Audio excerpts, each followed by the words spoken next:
Kita seringkali disuguhi sama angka-angka megah. Katanya UMKM menyumbang 60% terhadap PDB nasional.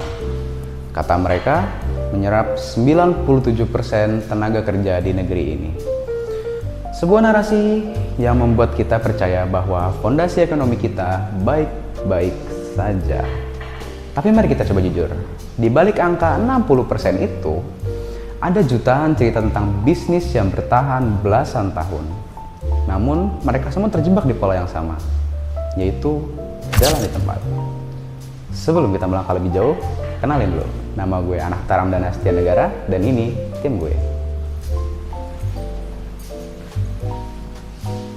Oke, teman-teman semua, kenalkan nama saya Muhammad Zikri. Dan saya Muhammad Dodi Ramadan. Kita dari Kelompok 1. Oke, biar nggak bingung, kita bakal bahas ini lewat 4 tahap utama. Yang pertama, kita kenalan dulu sama usahanya. Yang kedua, kita analisis pakai beberapa alat strategi. Yang ketiga, kita rumuskan opsinya. Dan yang keempat, kita putuskan mana yang paling masuk akal buat dijalanin. Sebelum kita melangkah lebih jauh, kita kenalan dulu sama usahanya. Usahanya itu Ilham Laundry, sebuah UMKM laundry yang sudah berdiri dari tahun 2011. Dan ini jadi salah satu pelopor laundry di daerah kawasan Pondok Cina di Depok. Yang awalnya punya itu Ibu Sarwini, terus sekarang dijalanin sama anaknya yaitu Ilham. Layanan lumayan lengkap, mulai dari cuci kiloan biasa, bed cover, gorden, tas, sampai sepatu. Target pasarnya kebanyakan mahasiswa usia 18 tahun sampai 30 tahun. Dan selama ini permasalahan mereka itu ordernya masih lewat WhatsApp doang. Sebagai analis, tugas kita bukan cuma melihat permukaan, tapi kita bongkar angkanya. Rasio biaya operasional Ilham Laundry sebenarnya itu efisien, yaitu ada di angka 47,4%. Yang dimana itu sewa tempat 1,5 juta, listrik dan air total 1 juta, deterjen dan perlengkapan itu habis 2 juta. Mungkin di atas kertas terdengar keuntungan bersihnya seharusnya besar. Tapi disinilah misteri utamanya dimulai. Usaha ini tidak memiliki pencatatan keuangan formal sama sekali. Semua uang masuk dan keluar hanya ada di ingatan kepala. Dan ketika kami hitung ulang, ada selisih laba yang nggak terdeteksi sebesar 16%. Yang dimana ini kalau misalkan kita rupiahkan, itu bisa sampai 2 juta rupiah per bulan. Yang hilang entah kemana. Dari situ, kami lihat ada 4 tantangan utama yang dihadapi sama UMKM ini. Yang pertama, usahanya masih bergantung banget sama word of mouth. Yang kedua, belum ada pencatatan keuangan formal. Yang ketiga, operasionalnya cuma dipegang sama 2 orang. Dan yang keempat, persaingan semakin ramai, termasuk dari platform laundry bisnis berbasis aplikasi. Buat ngebedah semua ini, kami menggunakan 5 alat analisis, yaitu ada SWOT, IFAS, BCG Metric, AI Matrix, dan QSPM, di mana semua datanya kami kumpulkan dengan wawancara langsung pemilik Ilham Laundry. Mulai dari SWOT dulu. Dari sisi kekuatan, Ilham Laundry sudah berpengalaman lebih dari 13 tahun, di mana reputasinya sudah terbangun dengan sendirinya, mempunyai layanan yang lengkap, dan memiliki lokasi yang strategis. Kelemahannya, pencatatan keuangan yang masih menggunakan manual atau di kertas, dan juga SDM-nya yang terbatas sehingga pelayanannya yang masih kurang optimal. Karena belum ada kompetitor yang serius untuk bermain di ranah digital, dan juga dengan ditambahnya populasi mahasiswa UI yang terus tumbuh di wilayah Ilham Laundry ini, Ilham Laundry bisa menjadi yang pertama dengan mendaftarkan dirinya langsung ke Google Business Profile. Ancamannya, kompetitor mungkin akan bertambah dan mulai sadar dengan menggunakan sistem digital mengikuti dengan Ilham Laundry ini. Lalu, kalau dihitung dengan IFAS, skor internalnya itu ada di 2,88. dan skor eksternalnya berada di 2,58. Keduanya masuk dalam kategori sedang, artinya fondasi internalnya sudah cukup kuat. Hanya saja belum didukung dengan sistem digital untuk memadai dan merespon peluang-peluang di luar sana. Dari kombinasi faktor-faktor tadi, kami menyusun strategi TOWS. Yang paling kami tekankan itu adalah WO alias Weakness Opportunities. Selagi belum ada yang gerak duluan, mending usaha Ilham Laundry ini bisa langsung didaftarkan lewat Google Business Profile.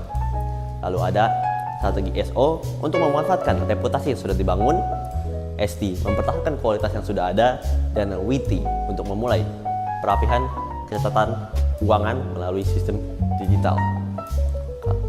Kalau digabung, IFAS dan IFAS itu jatuh di sel 5 pada metrik AE Matrix, yang artinya strategi itu di hold and maintain. Jadi bukan waktunya untuk ekspansi besar-besaran dan juga bukan waktunya untuk berdiam saja. Mempertahankan yang sudah ada dan juga sambil mengembangkan pelan-pelan Ilham Laundry ini. Kami juga membreakdown setiap layanannya menggunakan BCG Matrix, yaitu cuci kilauan dan layanan khusus seperti sepatu dan tas itu masuk ke dalam kategori Star. Bed cover dan golden masuk ke dalam kategori cash cow, dan mana itu adalah sumber pendapatan yang stabil. Yang lainnya masih ada layanan digital yang dimana masih kami pertanyakan karena belum ada pergerakan dalam pengembangannya.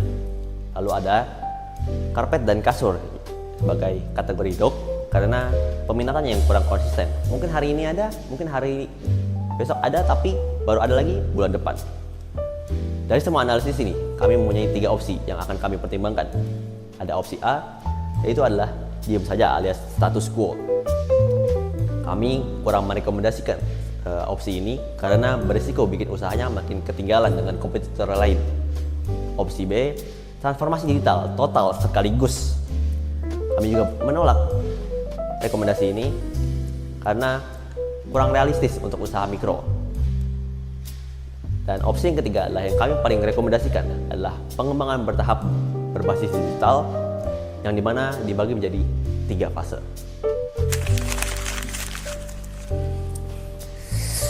Nah, sekarang kita masuk ke rencana strateginya.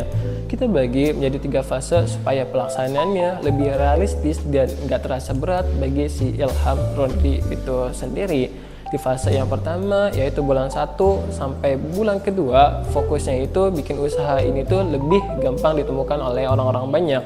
Jadi mulai dari daftar Google Business Profile, terus bikin atau aktifin media sosial seperti Instagram, Facebook, ataupun yang lainnya, sampai menyediakan pembayaran melalui QRIS. Lanjut fase yang kedua, sekitar bulan 2 sampai bulan keempat, fokusnya itu beralih ke pencatatan keuangan digital.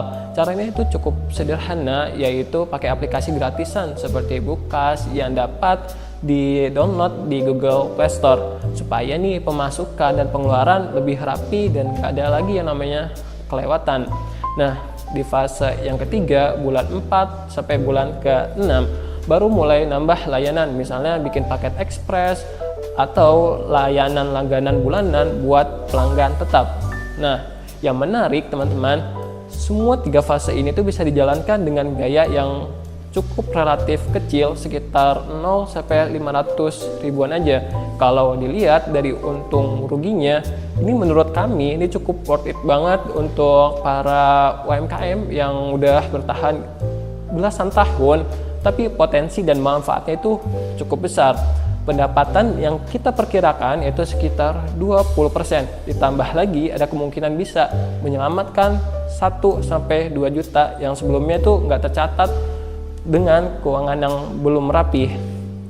Selain itu, usahanya juga bakal terlihat lebih profesional di mata para pelanggan yang baru. Kalau semua strategi ini dijalankan dengan baik, proyeksi laba bersihnya itu bisa bertambah sekitar 1,4 sampai 1,5 juta per bulan. Alasannya itu cukup sederhana banget teman-teman, karena sebagian besar biaya operasional itu bersifatnya tetap, jadi begitu pendapatan naik, tambahan keuntungannya juga bisa terasa lebih besar. Tapi tentu saja ada beberapa resiko yang perlu untuk Ilham Laundry itu perhatikan. Misalnya kalau tiba-tiba orderan itu naik nih, banyak yang order gitu, bisa saja kapasitas kerja yang dilakukan oleh Ilham Laundry itu kewalahan. Selain itu, kompetitor juga mungkin mulai lebih aktif di media sosial atau di media digital. Karena itu, kami sangat menyarankan untuk membatasi jumlah order harian kalau memang diperlukan. Sekaligus segera mengamankan Google Business Profile supaya lebih mudah dikenal oleh pelanggan atau pelanggan-pelanggan yang baru. Terakhir, yang menentukan strategi mana sih yang sebaiknya diprioritaskan atau diutamakan, kami menggunakan metode KSPM. Hasilnya itu menunjukkan bahwa strategi penetrasi pasar melalui digitalisasi memperoleh skor 6,90, sedangkan strategi pengembangan layanan mendapatkan skor 5,46. Jadi dapat disimpulkan bahwa langkah pertama yang perlu dilakukan adalah memperkuat digitalisasi terlebih dahulu. Setelah fondasinya kuat, baru nih kita lanjut ke tahap berikutnya, yaitu tahap pengembangan layanan baru.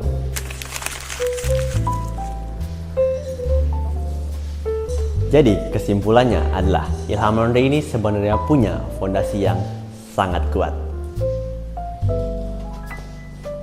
Pengalaman selama belasan tahun, reputasi yang bagus, dan lokasi yang strategis. Yang perlu diperhatikan adalah cuma satu, yaitu mulai langkah ke digitalisasi pelan-pelan aja dan nggak perlu untuk buru-buru. Kami dari kelompok 1, terima kasih.